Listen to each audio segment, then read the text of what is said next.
ഏഴാം സങ്കീർത്തനം. എൻ്റെ ദൈവമായ യഹോവേ, നിന്നെ ഞാൻ ശരണം പ്രാപിക്കുന്നു.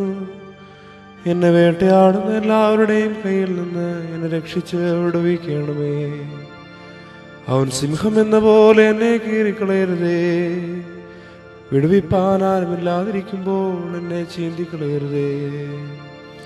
എൻ്റെ ദൈവമായ യഹോവേ, ഞാനത് ചെയ്തിട്ടുണ്ടെങ്കിൽ, എൻ്റെ പക്കൽ നീതികേടുണ്ടെങ്കിൽ, എനിക്ക് ബന്ധുവായിരുന്നവരോട് ഞാൻ ദോഷം ചെയ്തിട്ടുണ്ടെങ്കിൽ, ഹേതു കൂടാതെ എനിക്ക് വൈരിയായിരുന്നവനെ ഞാൻ വിടുവിച്ചുവല്ലോ.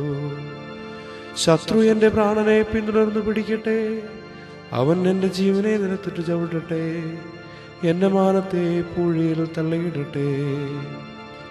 യഹോവേ, കോപത്തോടെ എഴുന്നേൽക്കണമേ. എൻ്റെ വൈരികളുടെ ക്രോധത്തോടെ എതിർത്ത് നിൽക്കണമേ.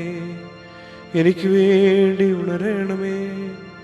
നീ ന്യായവിധി കൽപ്പിച്ചുവല്ലോ.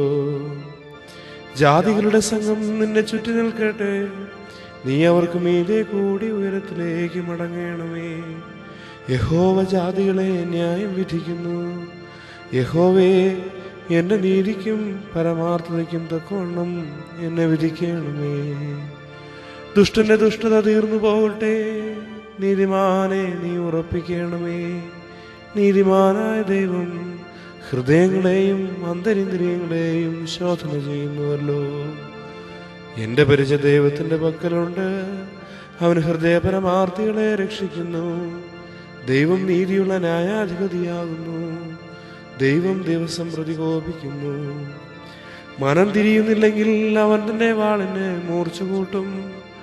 അവൻ തൻ്റെ വില്ല് കുലച്ച് ഒരുക്കിയിരിക്കുന്നു. അവൻ മരണാസ്ത്രങ്ങളെ അവൻ്റെ നേരെ തൊടുത്തു. തൻ്റെ ശരങ്ങളെ തീയമ്പുകളാക്കി തീർത്തിരിക്കുന്നു. ഇതാ, അവൻ നീതികേടിനെ നോവ് കിട്ടുന്നു. അവൻ കഷ്ടത്തെ ഗർഭം ധരിച്ച് വഞ്ചനയെ പ്രസവിക്കുന്നു. അവനൊരു കുഴി കുഴിച്ചുണ്ടാക്കി കുഴിച്ച കുഴിയിൽ താൻ തന്നെ വീണു.